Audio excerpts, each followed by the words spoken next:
Bonjour éclaireur pour vérité, bonjour à tous mes condisciples de l'excellentissime classe éclaireur pour vérité. Que pensez-vous, chers condisciples, de ce que je vais vous dire? Notre constitution est une pâle copie de celle de la France, n'est-ce pas? Notre mode de vie est dilué au contact des valeurs culturelles françaises.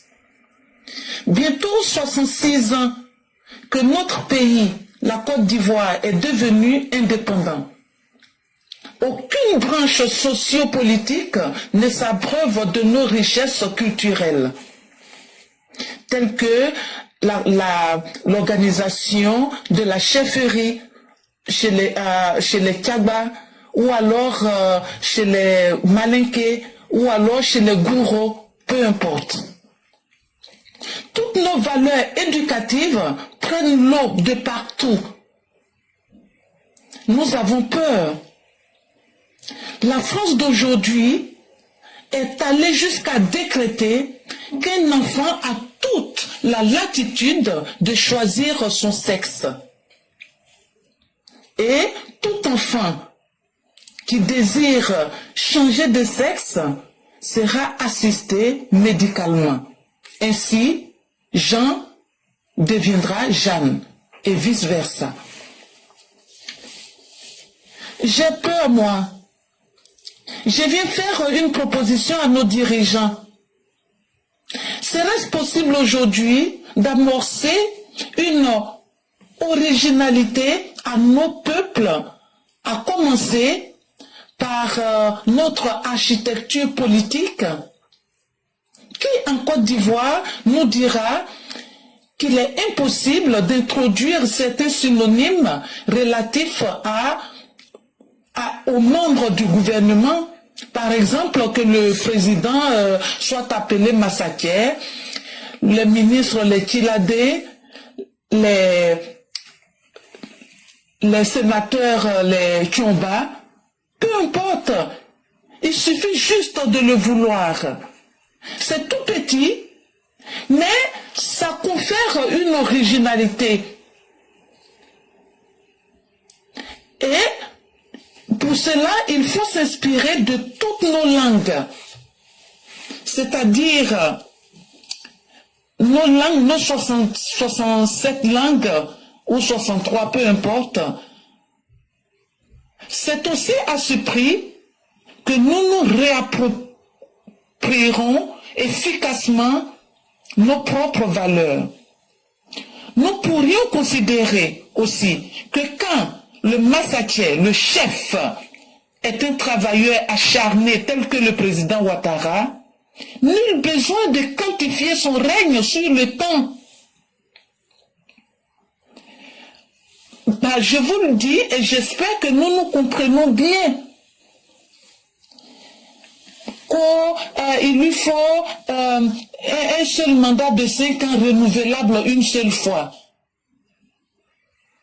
Tout ça nous vient d'ailleurs. Tout ça nous vient de la France. Et c'est pour cette raison qu'il est plus que temps de penser à désigner un successeur au président Ouattara. Surtout si le meilleur profil existe déjà dans l'environnement immédiat du président. Que demande le peuple? Que son Massaké lui assure protection militaire, gîte et couvert, tout ça dans une quiétude. Pour nous, il n'existe pas meilleur profil que TBO, Tenebrahima Ouattara. Mais, si vous autres avez d'autres propositions, pensez à prendre la parole et nous mettons à votre disposition la plateforme Éclaireur pour vérité. Il faut qu'on en parle maintenant. Merci et à bientôt. Merci infiniment, Mère Blanc. Merci encore pour cette thématique très utile qu'elle développe. Elle parle de la condition de l'homme noir dans un monde où nous nous sommes abandonnés nous-mêmes, où nous avons tout abandonné, où nous pensons que c'est les autres qui vont venir décider de notre destin à notre place. Et comme disait Fela Kuti, Yudego Safa Safa, et ça c'est le pidgin du Nigeria, qui dit que c'est ce qui fait que vous allez continuer de souffrir et de souffrir. C'est le noir qui économise toute sa vie pour aller faire le pèlerinage à la Mecque. C'est le noir qui économise toute sa vie pour aller faire le pèlerinage à Jérusalem. C'est le noir qui parle la langue des autres pour devenir docteur et spécialiste dans la langue des autres. C'est le noir qui ne se soigne pas avec les médicaments que son environnement lui offre. C'est le noir qui apprend la connaissance des autres sans être capable d'avoir une connaissance qui lui sera utile. C'est le noir qui produit ce qu'il n'utilise pas, ce qu'il ne mange pas. Mais c'est le noir qui paye pour ce qu'il mange, mais qui cultive ce qu'il ne mange pas. C'est le noir qui copie les lois des autres, alors que lui-même a son propre environnement, lequel environnement a ses propres réalités. Aujourd'hui, nous avons décidé de copier sur les autres. Aujourd'hui, on nous dit qu'il faut faire la promotion de la bêtise. Il faut dire aux petits gens que dans 10 ans, il sera Jeannette. On nous dit que les hommes doivent devenir les femmes et les femmes doivent devenir les hommes. Et demain, quand les gens nous rappellent que vous aviez été des bons élèves et que vous aviez tout copié, mais vous n'avez plus le droit à dire non, on trouve que le blanc est injuste, alors qu'on lui a ouvert la porte. On ne réfléchit plus avec nos langues. On ne réfléchit plus avec notre propre système de pensée. On n'a rien fait pour nous et pour notre propre environnement. Et on se retrouve coincé. C'est ça, l'homme africain. Celui-là qui ne copie que les modèles qui viennent de chez les autres. Et il arrivera un temps, quelle que soit la durée d'un morceau de bois dans la rivière, ce morceau de bois ne deviendra jamais un caïman, encore moins une tortue. Ne serait-il pas mieux d'être nous-mêmes ou d'essayer un tant soit peu d'être nous-mêmes et d'apprendre à copier nos valeurs locales? Nous dit-on qu'on nous a ramené un tam-tam parleur, mais c'est très bien. Quelle sera l'utilité de ce tam-tam?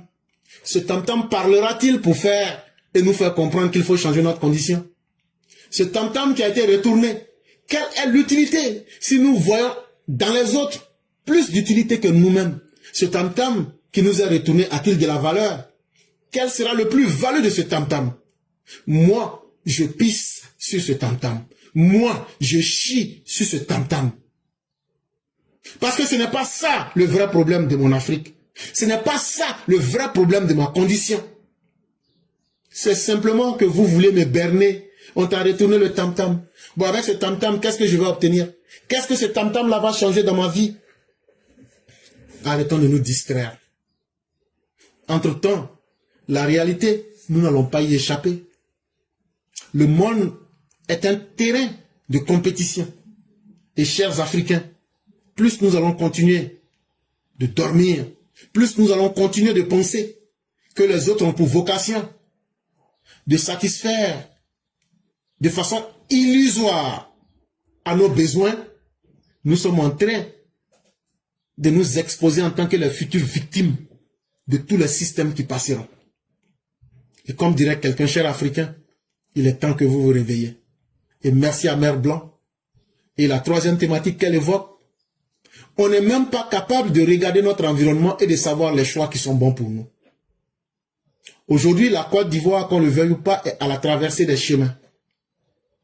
Qui pourra nous assurer une transition assez paisible, une transition qui se passera dans les conditions les meilleures pour que la Côte d'Ivoire ne puisse pas danser dans une zone de turbulence, pour que la Côte d'Ivoire ne soit pas aujourd'hui victime de la jalousie qu'expriment aujourd'hui plusieurs personnes, à commencer par les opposants, à commencer par les pays voisins.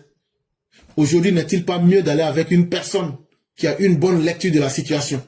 Mais comme on a été à l'école de l'inefficacité à réfléchir, on reste dans les modèles. Ah non, chaque 5 ans, on doit changer. Ah non, non, non, non, non, la génération. Attends. Non, un dirigeant ne doit pas faire cela. Est-ce que vous avez suffisamment bien réfléchi? Est-ce qu'il n'est pas temps d'arrêter d'être des perroquets de service pour penser à vos propres avantages et à choisir sans complaisance les personnes qui peuvent vous apporter un peu de salut? En tout cas, pour nous autres, le choix, il est clair. Si les choses se font comme nous le souhaitions, nous savons déjà qui choisir et pourquoi. Nous avons donné aussi largement ces exemples. Merci encore à Mère Blanc. Comme disait le Christ, entendre qui le pourra et encore comprenne qui en aura la capacité. Mesdames et messieurs, nous avons terminé. Nous avons 1, 2, 3, 4 personnes. Nous avons 3 personnes. C'est avec ces personnes. Et on a aussi un préenregistré de Sundiata le concurrent. Et donc, on va écouter une première personne. Et après, donc, on va pouvoir évoluer. On va finir avec ceux qui sont en Europe et en France, compte tenu du temps qu'il fait là-bas. Et après, on va lire l'enregistré de Sundiata le concurrent. Et on va finir avec Maman Sali Kone.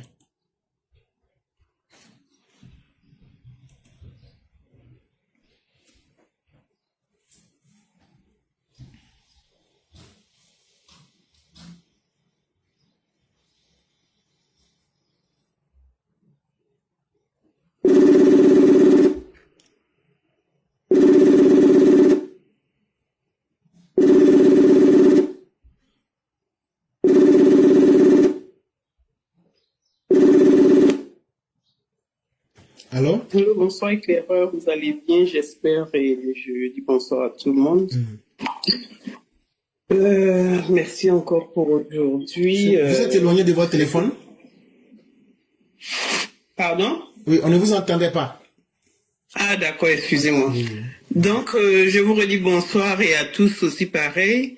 Et merci à Mère Blanc pour le sujet qu'elle a évoqué, sauf que quand on regarde notre sociologie, je pense quand même que ça demandera beaucoup de bravoure, ça demandera de la bravoure idéologique politique, sans compter la difficulté que nous allons avoir à nous mettre d'accord sur, tous ces éléments utiles pour y arriver, mais sinon, c'est pas impossible en tout cas. Éclaireur, je me l'étais promise et c'est ce que je vais faire, quand bien même j'espère que ça ne vous dérangera pas. Et vous devrez aussi avoir remarqué que je suis une grande admiratrice de M. Sundiata par rapport à ses interventions, ses sujets et tout ça. Alors, M. Sundiata était revenu sur le déclin de l'activité voiture-taxi au bénéfice des motos-taxis dans la ville de Korogo. Et ce fait est, il faut le dire, déplorable. En tout cas, permettez que je revienne un peu là-dessus pour accentuer puis alimenter un peu la chose, de sorte à ce que peut-être, ça fasse un peu plus d'écho si ce n'est déjà le cas. Il faut aussi dire que dans une ville de la taille de Korogo, qui en plus bénéficie d'un aéroport, est-ce que nous devrions être à ce niveau zéro, j'allais dire, de voiture-taxi? Comment se fait-il qu'il n'en ait pas? Ou alors, s'il y en a, s'il y en a que ce soit en déclin. En tout cas, pour ce que j'ai compris, moi, ce fait me remonte énormément. Et c'est la raison d'ailleurs pour laquelle je reviens là-dessus. Et cette situation est pour moi suffisamment honteuse pour qu'elle ne tarde plus à être, résolue. Et s'il vous plaît, pour m'adresser déjà à nos administrateurs, qu'il pense à mettre en place une structure des plus professionnels qu'on pourrait vraiment espérer avoir, quoi. En tout cas, ça, c'est pour m'adresser à eux. J'espère que, bon, ça les intéresse vraiment, vu l'importance de la chose. Donc, pour décrier aussi la pauvreté de cette situation-là, moi, j'ai envie de dire, imaginez quand même débarquer à Marseille, par exemple, et vous êtes parti, vous partez de la Côte d'Ivoire. Vous arrivez à l'aéroport avec vos bagages, vous sortez de là et vous comptez certainement sur un service taxi pour vous prendre et aller vous déposer à votre adresse. Et pif, il n'y a rien du tout. Comment sentirez-vous alors, vous, chers administrateurs, qui êtes mentionné dans ce fait-là aujourd'hui, comment allez-vous sentir? Est-ce que vous aurez le courage de repartir à Marseille, qui est une ville, qui, on va dire comme ça dans l'imagination, est sans commodité, même pas les plus essentiels comme le taxi le manque de taxi qui est déploré aujourd'hui, et encore pire, voilà, comment promouvoir cette ville, avec quoi on la promeut. Donc c'est un peu compliqué. Vous allez alors certainement d'ailleurs, déconseiller autour de vous aux gens de visiter cette ville. D'où le drame auquel aujourd'hui est soumis Korogo dans cette affaire de manque de déclin de taxi, voiture taxi au profit de moto taxi d'ailleurs, enfin bien entendu. Donc éclaireur, je sais pas, qu'est-ce qu'on pourrait dire alors de ces administrateurs qui n'ont jusque-là pas la notion plutôt de la qualité, c'est-à-dire qu'est-ce qu'ils font pour nous, produire de la qualité. J'avoue que j'en suis perplexe, alors que nous comptions en tant que population sur eux pour apporter des grades quand même aux commodités publiques qui sont nos besoins. En tout cas, en ce qui me concerne désormais, pour ne pas dire moi, désormais, nous cherchons des hommes ou des femmes, sinon pourquoi pas les deux, qui sont capables de nous organiser les choses de notre société avec équitabilité. Et cela est pour moi le moins qu'on puisse dire important et il faut le mentionner. Donc des élus ou alors des administrateurs qui soient vraiment capables de nous organiser la société comme ce fait de manque de taxi à Korogo par exemple. Alors que M. Soundiata aussi avait évoqué et déploré dans le passé, dans un passé, je sais pas trop lointain, cette situation de déclin d'activité de taxi de la ville de Korogo. Voilà que cette fois-ci, il revient même avec des recommandations. En tout cas, c'est ce que j'ai aussi noté dans son intervention là.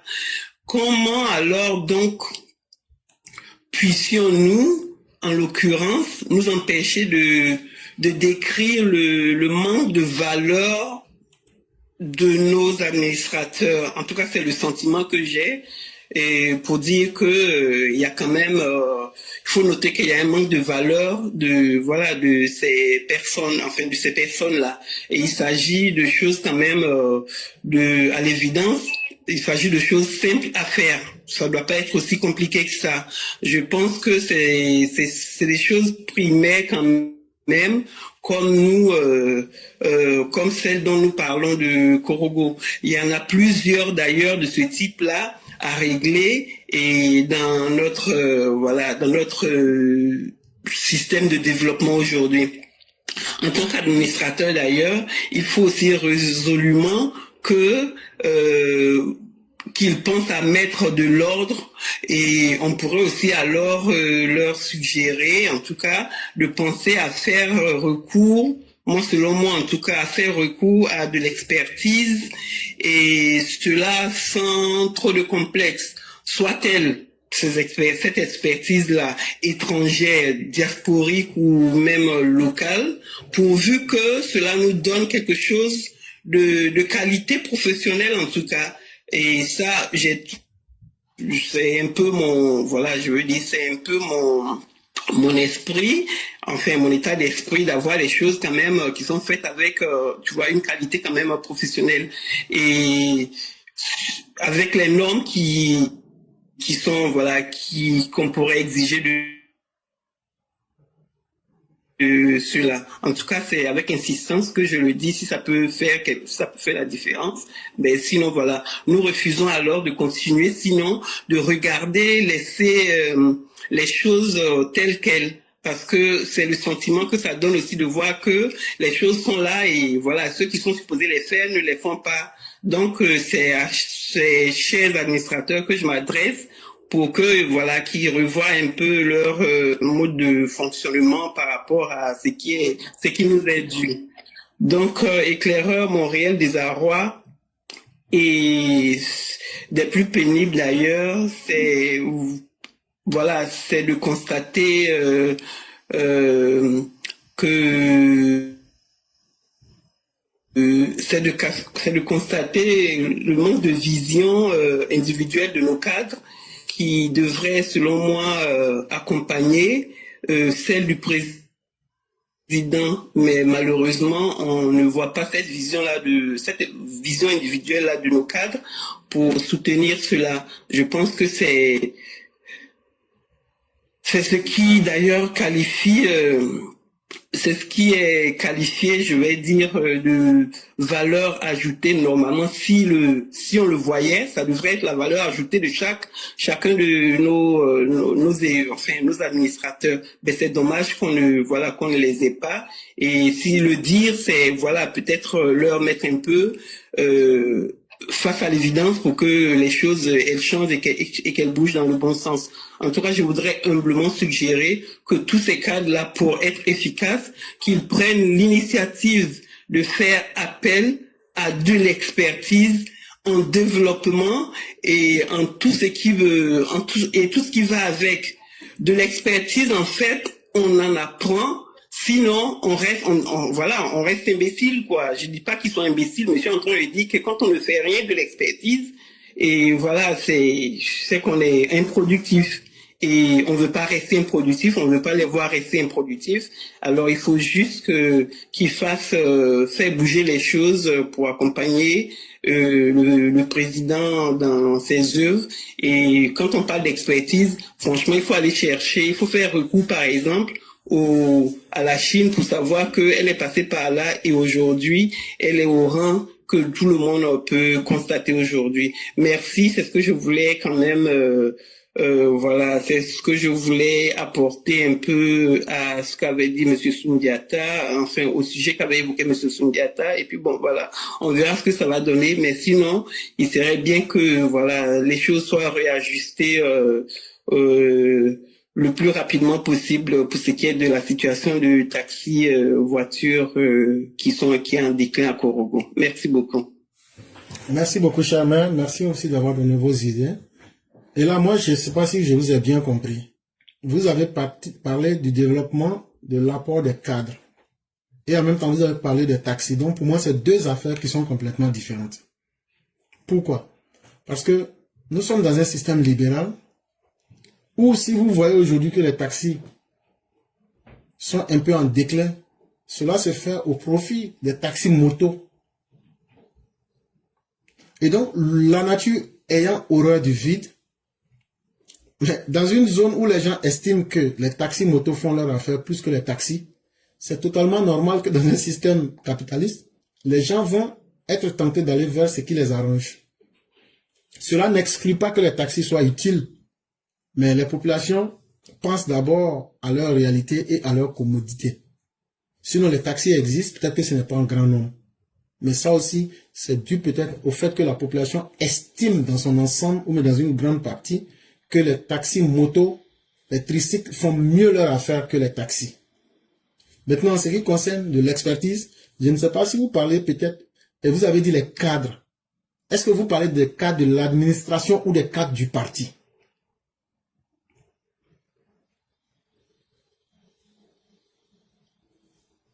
Allô, cher maire?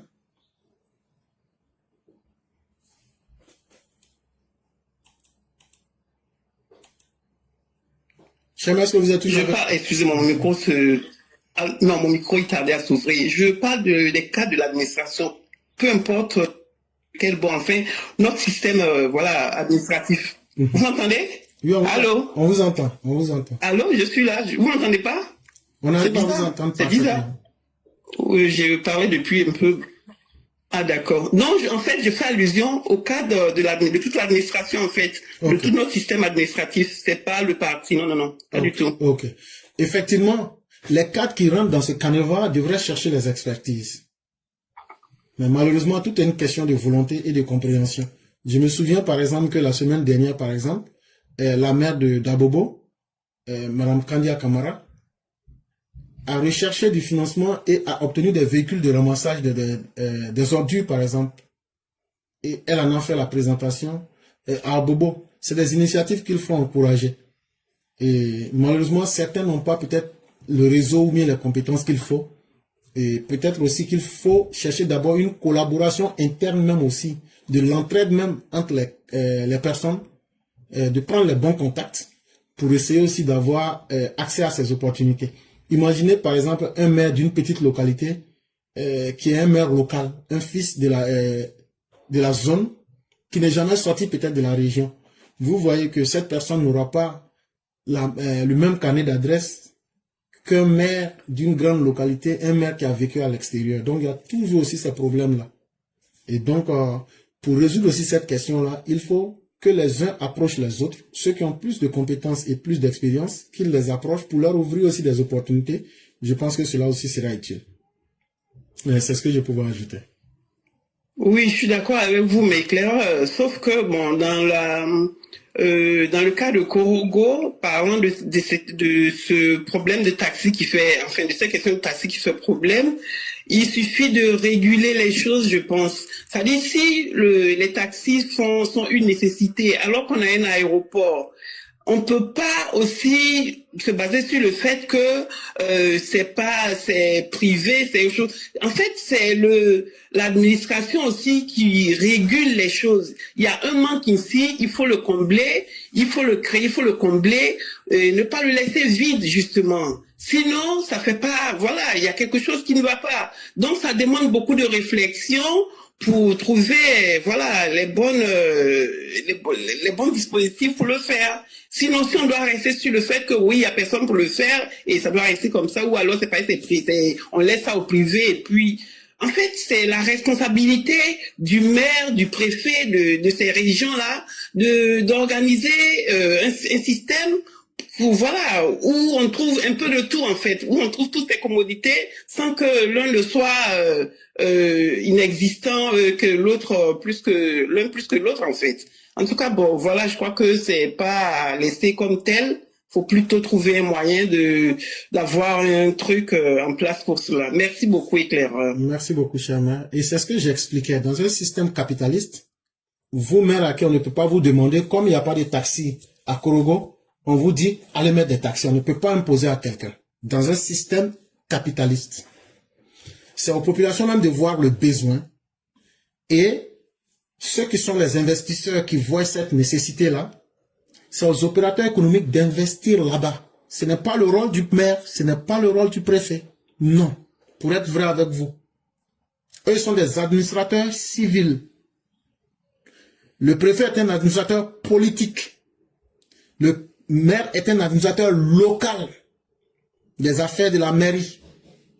Si l'ASPR veut, il peut payer des taxis pour les mettre en circulation.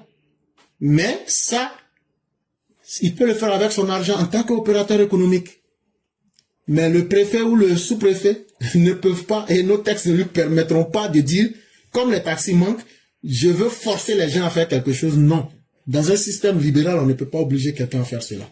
C'est aux opérateurs économiques de voir le bien fondé de la question et de sentir l'opportunité et d'y investir pour pouvoir retirer les avantages qu'il faut. C'est comme ça que le système fonctionne en tout cas. Oui, sans doute, mais c'est aussi de l'encourager, quand bien même c'est pas, on le force pas, mais on trouve les moyens, on crée des moyens pour encourager cela, puisque c'est un besoin, c'est une nécessité aussi. Donc voilà, bon, on se comprend peut-être, mais on le dit pas de la même façon, quoi. Mais sauf que je pense que c'est quelque chose qui est nécessaire et qu'il faille vraiment y apporter, voilà, solution. Et attendre que ça se fasse comme ça, sans rien faire, je pense pas que ce soit, voilà, ça laisse un peu à désespérer, quoi. Merci beaucoup. Merci beaucoup, Charna. On va vous souhaiter une excellente soirée avec toute la bonté divine. Merci. Je vous en prie.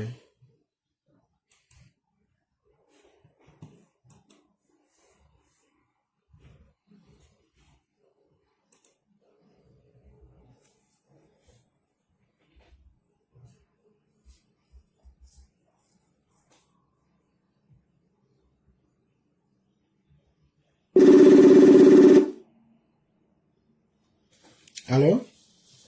Oui, bonsoir, professeur éclaireur. Bonsoir, Charna. Comment allez-vous?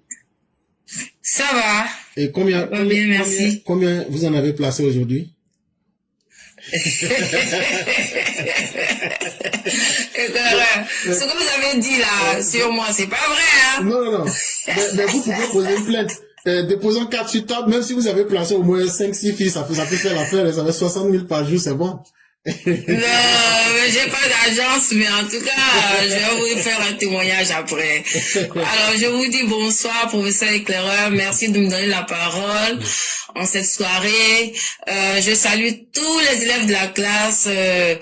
Bonsoir, Mère Aki qui vient de passer. Je dis bonsoir aussi à Madame Blanc. Elle n'est peut-être pas connectée. Vraiment, bonsoir à tout le monde et ça fait un moment que j'ai pas pris la parole et c'est un plaisir pour moi de le faire maintenant et j'en profite pour dire merci, grand merci à vous éclaireurs, merci à tous les élèves de la classe. C'est vrai que ces dernières semaines j'ai été un peu éprouvée, mais en tout cas merci pour vos appels, merci de me réconforter, mais en tout cas j'essaie de garder le moral haut parce que il faut continuer de vivre parce que c'est comme ça, ainsi va la vie. Voilà, donc en tout cas merci à vous tous. Et donc éclaireur, ce que vous avez dit là par rapport aux agences, moi je voulais juste dire que c'est vrai que il y a beaucoup d'abus hein, dans le secteur du service à la personne. J'aimerais vraiment, je dis que c'est dommage que le projet de loi, sinon la loi que la députée de Koumansi a initiée, n'a pas été appliquée concrètement parce que je pense que cette loi-là permettait, n'est-ce pas, comment je pourrais dire ça, de réglementer le secteur, d'encadrer ce secteur avec des lois sociales parce que il y a beaucoup d'abus, on a des agences qui naissent tous azimuts et qui disparaissent, mais vraiment je pense que c'est un phénomène sur lequel on doit vraiment se pencher parce que c'est les filles qui sont utilisées dans les familles pour des tâches domestiques et qui sont abusées, ce n'est pas normal parce que elles sont traitées comme des esclaves et vraiment c'est inhumain et moi j'estime que c'est un secteur qui doit être vraiment professionnalisé parce que comme en France ici, on le voit, hein, les personnes qui abusent de domestiques et quand elles sont découvertes, elles payent beaucoup d'amendes, elles payent des amendes parce que l'esclavage moderne ne doit pas exister. Voilà. Donc moi je pense que il faut vraiment que nos autorités se penchent sur la question de ces ces petites bonnes ou bien voilà, des servantes, des nounous, parce que ce sont des personnes qu'on doit valoriser, qu'on doit bien traiter et que on doit aussi encadrer. Voilà, et rémunérer à leur juste valeur. Voilà, moi je pense que il faut valoriser le secteur. Voilà. Et pour vous dire, éclaireur, me concernant, c'est vrai qu'en 2021, j'ai été en vacances en Côte d'Ivoire et j'ai trouvé une jeune fille chez moi. Et elle aidait aux tâches ménagères et tout. Et moi, j'ai posé la question à ma sœur de savoir si la petite avait une rémunération. Donc on m'a dit non parce que je crois que elle est proche de la famille, donc elle est venue un peu du village et tout. Et moi j'ai estimé que ce n'était pas juste parce que quand même je considère que elle ne peut pas être là à aider, à participer aux tâches ménagères, à se lever le matin, à puiser l'eau sans que on la rémunère. Voilà, j'ai considéré que ce n'était pas juste. Et depuis 2021, j'ai mis quelque chose en place parce que faut voir que quand ma maman vivait, la petite, elle était aussi au chevet de mon maman, elle aidait pour l'hygiène de maman et tout. Donc j'ai considéré que il fallait la rémunérer. Et donc depuis 2021, depuis ma position parisienne, je fais des dépôts via ma sœur et ma sœur lui donne son argent. Et j'ai jamais loupé un mois. Et quand maman décède, la petite, elle appréhendait parce que elle disait que oui, comme maman n'est plus là, peut-être qu'on va lui demander de partir d'où elle est venue. Et moi, j'ai dit non, c'est pas parce que maman n'est pas là que bon, on va te virer. Moi, je pense que tu dois rester. Et en plus, ma sœur, elle est aussi d'un âge avancé, donc je pense que la petite, elle peut rester pour aider toujours. Donc, je continue de la payer comme il faut. En fait, on peut dire que c'est une petite rémunération symbolique parce qu'aujourd'hui on est quitté. Moi, je suis sortie de la logique familiale vers une logique et j'ai évolué vers une logique salariale. En fait, en quelque sorte. Voilà, donc la petite, elle est là et elle restera là. Je vais continuer à la rémunérer jusqu'à ce qu'elle-même décide de partir. Voilà. Donc, c'est ce que j'ai mis en place depuis 2021. Voilà, c'est pour dire qu'il faut vraiment qu'on soit humain et qu'on traite les gens qui viennent nous accompagner, qui viennent aider, qu'on les traite vraiment en humain et qu'on n'abuse pas de ces jeunes filles-là qui viennent nous aider. Voilà, c'est ce que je voulais apporter comme témoignage éclaireur par rapport au sujet sur les placements.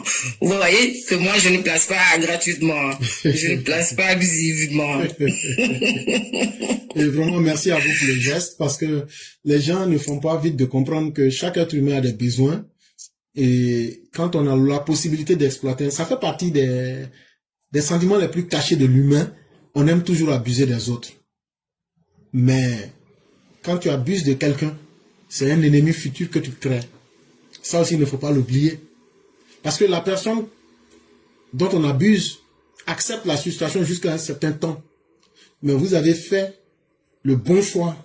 Ce que vous donnez, que vous considérez comme peu, ça permet à la personne de ne pas tomber dans une certaine indignité. Voyez-vous, elle grandit.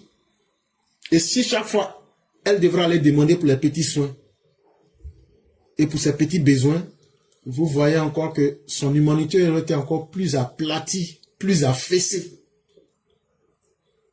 Et c'est important que les personnes qui sont proches de nous, les personnes qui sont au service de notre personne, qu'on les traite avec beaucoup d'humanisme, ça crée beaucoup de liens. Et parce que c'est ça aussi qui est important dans les relations humaines. Moi, je me souviens, lorsque je construisais ma première maison, le gardien qui était là-bas pour finir, quand il a fini, que la maison était finie, il devrait partir. Hein. Moi, je lui ai demandé, mais après ça, tu vas faire quoi? Il me dit, bon, que lui va retourner, mais il ne saura pas quoi faire. J'ai dit, mais bon, qu'est-ce que tu faisais auparavant? Il dit, bon, parce que moi, je lui ai donné un fonds de commerce assez conséquent. Maintenant, Le reste, ça ne dépend plus de moi. Mais il faudrait qu'on ait quand même cet humanisme-là. Et je le payais très bien quand même en tant que gardien, hein. Ça, il faut pas aussi oublier. Mais au-delà de la paye quand même, j'ai tenu à ce que lui-même puisse donner une raison à sa vie, même après cette expérience-là. Et c'est des choses, ce n'est pas peu, c'est extrêmement important. Parce qu'on ne sait pas ce que la vie même nous réserve. Et tant qu'on peut aider les autres à changer leurs conditions, c'est déjà une chose qui est très importante. Et évitons d'abuser des autres. N'abusez pas de la condition d'un être humain aujourd'hui en pensant que c'est une condition permanente. Essayons d'être humains, essayons de rester humanistes, c'est vraiment très important. Parce que le peu que vous sous-estimez, c'est beaucoup pour elle. Et aussi le travail qu'elle fait et le temps qu'elle consacre, ça fait partie de sa vie. C'est un temps qu'elle ne pourra plus récupérer. Et être capable de lui dire, tu ne travailles pas pour rien et ce que tu fais. Cet argent même, c'est une forme de reconnaissance pour lui dire que ta présence est utile au sein de la famille. Et ça, c'est déjà très important. Ça peut faire que même si elle avait des intentions de frustration, mais des intentions négatives, au nom de ce petit acte-là, elle peut déjà sursoir ou bien oublier ces actes-là. Et comme quoi, personne ne devient méchant gratuitement. On devient méchant toujours à partir de quelque chose. Et souvent, on peut nous-mêmes créer les conditions de cette méchanceté contre nous-mêmes sans nous en rendre compte. Ah non, on est de la même famille, donc si on l'exploite, ça fait rien. Mais vous êtes de la même famille, mais elle grandit. Elle aussi, elle a des besoins. Elle aussi, elle a des nécessités. Est-ce qu'elle va toujours continuer à vous demander, ah, je vais payer slip, ah, je vais payer soutien-gorge, ah, voilà, je vais payer peut-être comment je vais appeler, mes serviettes hygiéniques. Ça fait que ça devient dégoûtant. Mais avec le peu que vous lui remettez, ça lui permet de reconquérir sa dignité. Et de ne pas, parce que même le fait de demander, ça rabaisse la dignité quelque part. Et c'est très important et je ne peux que vous encourager, vous dire merci infiniment.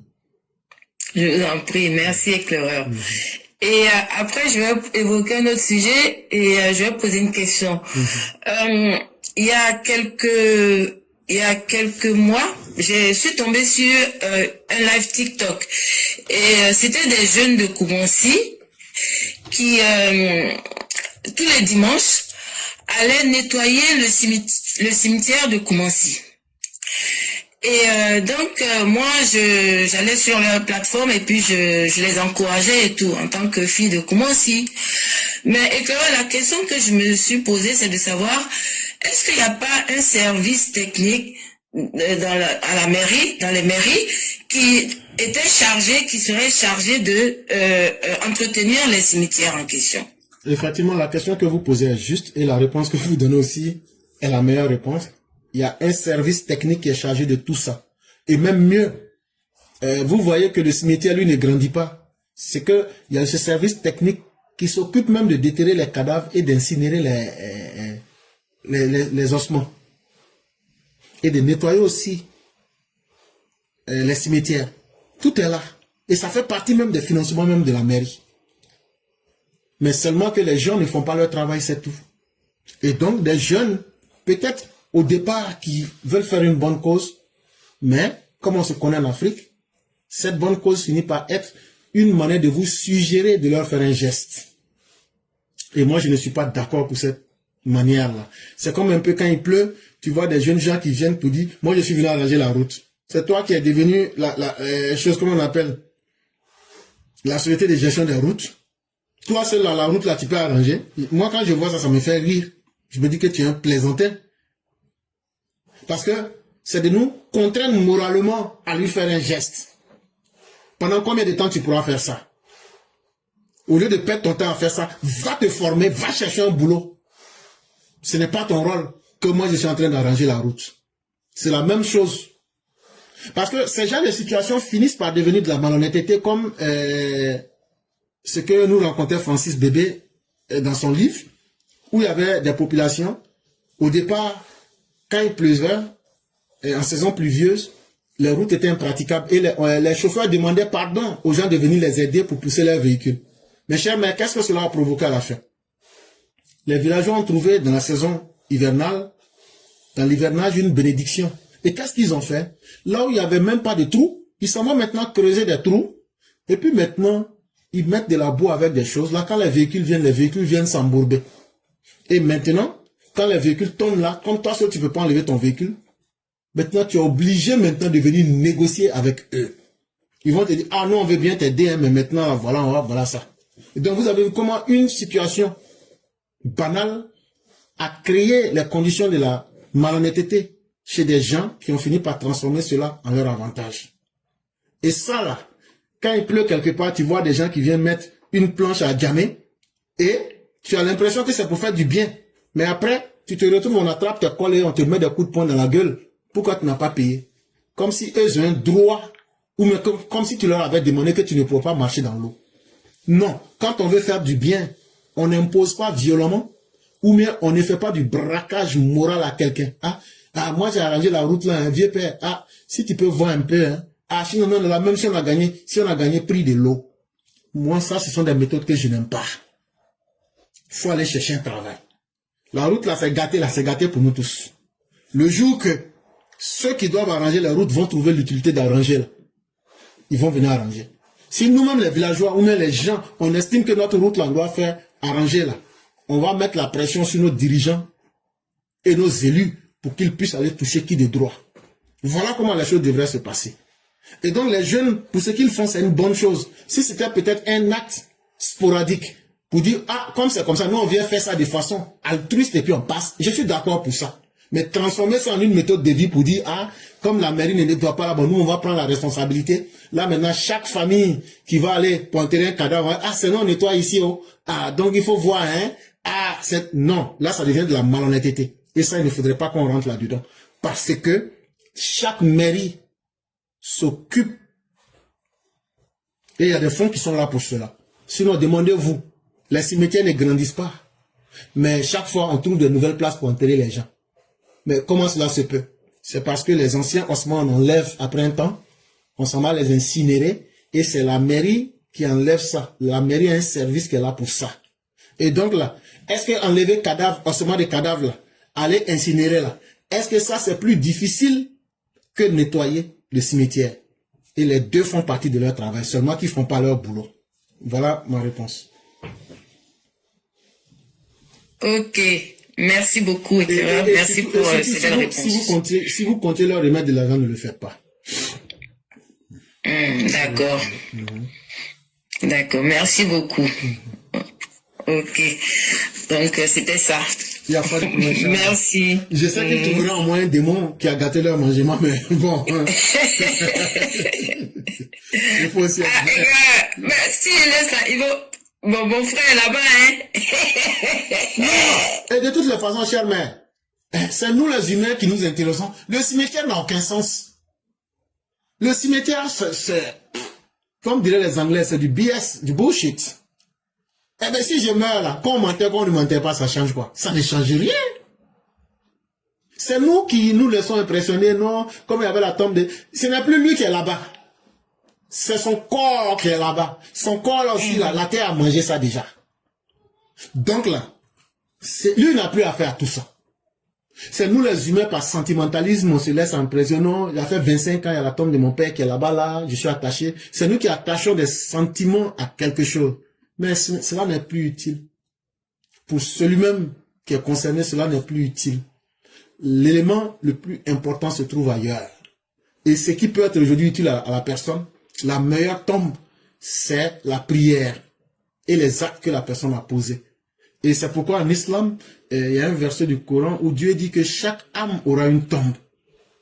Mais Ben Laden qu'on a écrabouillé, puis on a versé, puis les poissons l'ont mangé, où on va trouver sa tombe? Et ceux qui meurent dans le feu calciné, où sera leur tombe? Donc, est-ce que le Coran a menti? Non, le Coran n'a pas menti. Mais la tombe dont parle le Coran, c'est l'ensemble des actes que tu as commis là. C'est ça qui devient ta base de la progression. C'est comme le résultat. Le résultat de ton examen, c'est à partir de ce résultat-là qu'on pourra te valider pour l'étape supérieure. C'est tout.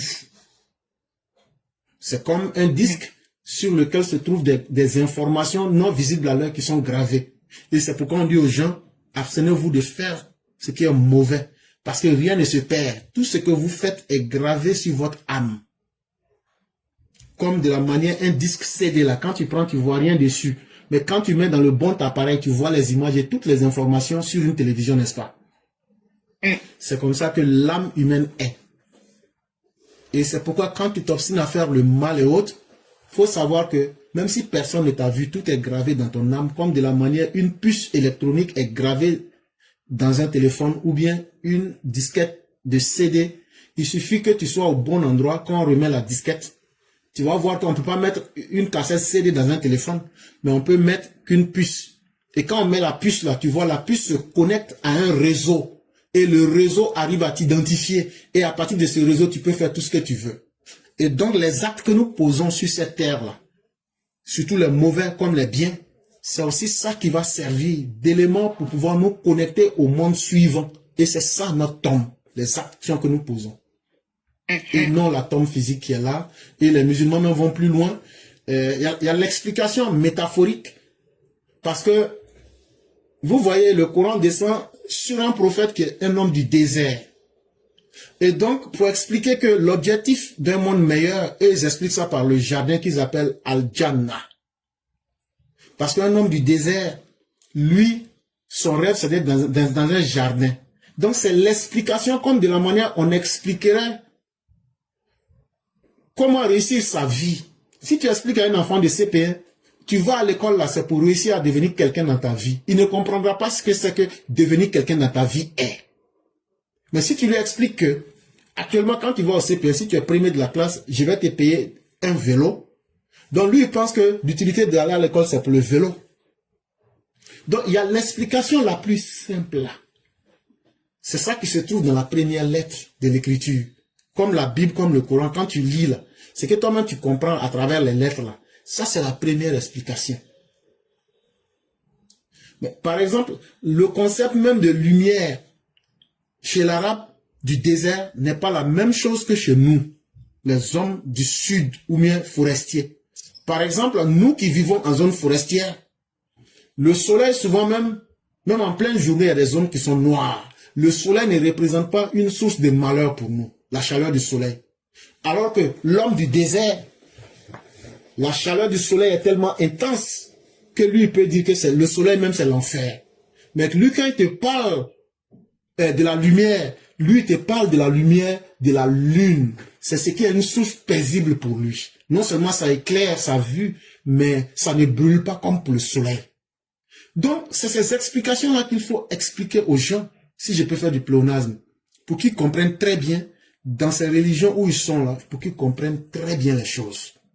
Et non de laisser les gens dans le système du troupeau pour leur dire il faut seulement croire en Dieu et puis il faut évoluer avec le groupe. Non, il faut une très bonne compréhension à la base de ces religions-là. Quand on vient vous dire que Adam et Ève étaient quelque part dans un jardin et que Dieu les a chassés et que c'était comme ça là et qu'au début là, ils ont mis des enfants. On dit que Caïn a tué Abel. Donc Abel est resté le seul garçon. Donc si Adam et Ève étaient les premières personnes et que Adam et Ève ont couché et ils ont accouché des enfants, et que dans leurs enfants, il y a eu Abel qui a tué Caïn, et donc supposons que les autres étaient des filles, ça veut dire que Abel a couché avec ses propres sœurs pour pouvoir multiplier l'humanité. Est-ce que ça, vous serez d'accord avec ça? Est-ce que c'est vrai que votre Dieu, qui interdit aujourd'hui l'inceste, qu'un frère couche avec une sœur, comment se fait-il qu'aujourd'hui, hier il l'acceptait, mais aujourd'hui il ne l'accepte plus? Non, c'est une mauvaise compréhension. Quand un être humain meurt, il n'a plus rien du tout à voir avec notre monde. Il n'a plus rien. Et les fantômes que les gens disent, les revenants, c'est des choses qui n'existent pas. Quand je dis que ça n'existe pas, comprenez-moi très bien. Ça n'existe pas pour ceux qui n'ont rien à faire avec. Souvent, ce sont les sentiments. Si vous, Mère Fiona Koura, vous dites que vous avez vu le revenant de votre frère, c'est que vous êtes lié à des sentiments. C'est vous-même qui réveillez des états de conscience et des sentiments. Mais si vous dites à quelqu'un d'autre qui a connu votre frère, qui n'est pas dans le même sentiment que vous, il ne verra jamais ce fantôme-là. Parce que chaque être humain aussi est une source d'énergie. Mais qui est condensée dans notre forme la plus lourde. C'est ce qui fait que ici, comme on est sur une terre, on vit dans un environnement, on a besoin de cette chair-là. Sinon, même sans ça, là, même sans le corps, là, on existe. On existe. Ce qui est en train de parler, là, je vais dire c'est moi qui parle. Mais moi, c'est qui?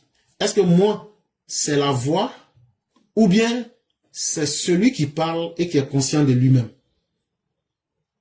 Vous voyez déjà que moi devient différent même en moi-même. En moi-même déjà, je parle de ma voix. Est-ce que ma voix est moi? Question. Maintenant, à l'intérieur de moi-même, qu'est-ce qui fait que je vis? Qu'est-ce qui fait que la machine animale, le corps, vit? On va vous parler de mon âme. Et à l'intérieur de mon âme, on retrouve ce qui fait que je suis conscient de moi-même. Ce qui fait que je suis différent d'un fou, c'est mon esprit. Donc, qu'est-ce que tu es ou que suis-je en réalité? Est-ce que je ne suis que mon âme? Est-ce que je ne suis que mon corps physique? Est-ce que je ne suis que mon esprit? C'est à des différentes étapes. Et tout est important. Un homme qui a une âme, il est vivant. Et son corps peut mouvoir. Mais s'il n'a pas d'esprit, on dira qu'il n'est pas sain d'esprit. On va l'envoyer à l'hôpital La Salpêtrière, dans l'hôpital de fous. Il n'est plus un être humain normal. Un être humain, dès que ton âme n'est plus connectée avec ton corps, tu es considéré comme un cadavre. On dira son cadavre, mais où est lui-même? Et donc, ce sont des subtilités que les gens devraient comprendre. Et ce qui est le drame dans les religions, c'est qu'on nous dit de lire la Bible, de lire le Coran, de lire la Bhagavad Gita ou même de lire le Tao Te Ching, mais on n'explique pas réellement les choses aux gens. Et nous disons, non seulement il faut quitter dans cet endoctrinement, mais mieux, il faut faire évoluer la pensée religieuse pour ceux qui sont des religieux. Si Jésus ou le prophète des musulmans vivait aujourd'hui, hier, lorsqu'on disait aux gens, lorsque vous vous déplacez, à leur époque, c'était sur des chameaux.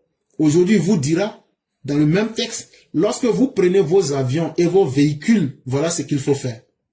Si éclaireur doit aller à Paris, c'est un exemple que je prends. Or, selon les jurisprudences islamiques, quand tu voyages, c'est l'une des raisons qui peut t'empêcher de faire le ramadan. Ou bien si tu es malade, sur une certaine distance. Mais ça, c'était hier. Aujourd'hui, moi, je peux me déplacer de New York à Paris en 6 heures du temps.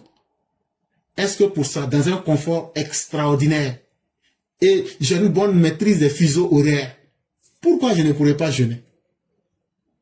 Je peux bel et bien jeûner. Il suffit d'ajuster mon temps pour pouvoir bien faire. Le monde est interconnecté. Et donc, les religions doivent être capables de dire, oui, c'est un choix qui est ouvert, c'est un choix qui est laissé. Ce qui est écrit est juste, mais si tu penses que tu peux faire un acte qui est mieux, c'est encore mieux. Et donc, ce sont ces travaux-là. Chaque génération a ses propres défis. Et que ce soit les religieux, ou bien ceux qui sont même les penseurs, c'est là qu'on découvre l'utilité de la connaissance. Comment on adapte la connaissance pour que l'être humain se sente encore mieux dans la compréhension et puisse agir de la manière la plus positive. Malheureusement, c'est ce qui manque dans ces religions-là. Et c'est pourquoi les gens utilisent même ces religions, comme on a vu l'Inquisition. Aujourd'hui, on retrouve le djihadisme à l'intérieur de l'islam. Et les musulmans eux-mêmes n'ont pas les arguments. Alors que dans le même Coran, celui qui détruit une vie aura détruit toute l'humanité. Et c'est le premier reproche fait à l'humanité par les anges. Que ceux-là, ils aiment beaucoup verser le sang. Mais pourtant, Dieu rappelle qu'il y a beaucoup de biens en l'être humain. Il y a beaucoup de biens en l'être humain. Il ne faut pas simplement regarder. Et lui-même, il met sa marque de confiance pour dire, ils seront mes représentants sur la terre. Et donc, voyez-vous, mais pour être véritablement les représentants du divin, il faut qu'on ait une bonne compréhension. Et cette bonne compréhension-là, ça ne se trouve pas dans l'esprit du troupeau. Pour dire on allait prier ensemble à la mosquée, on allait prier ensemble. Non! À partir du moment où tu adhères à une philosophie religieuse, tu es libre de choisir le destin que tu veux. Tu es libre de choisir le chemin de ta compréhension de Dieu. Et tu es libre de faire ta propre science pour aller vers ton Créateur. Et c'est ça la meilleure compréhension à laquelle on devrait inviter les uns les autres. Voilà un peu ce que j'aurais pu dire. Ok, merci beaucoup, professeur éclaireur, pour toutes ces explications. Et je dirais que Dieu nous donne la bonne compréhension Amen, de tout. amen, amen. Effectivement, c'est Vraiment, vraiment important. Et que Dieu nous assiste. Ok, bon. Amen. Merci beaucoup, cher. Merci. Ok, bonne soirée à tout le monde et bonne suite d'émission. Merci. Merci infiniment.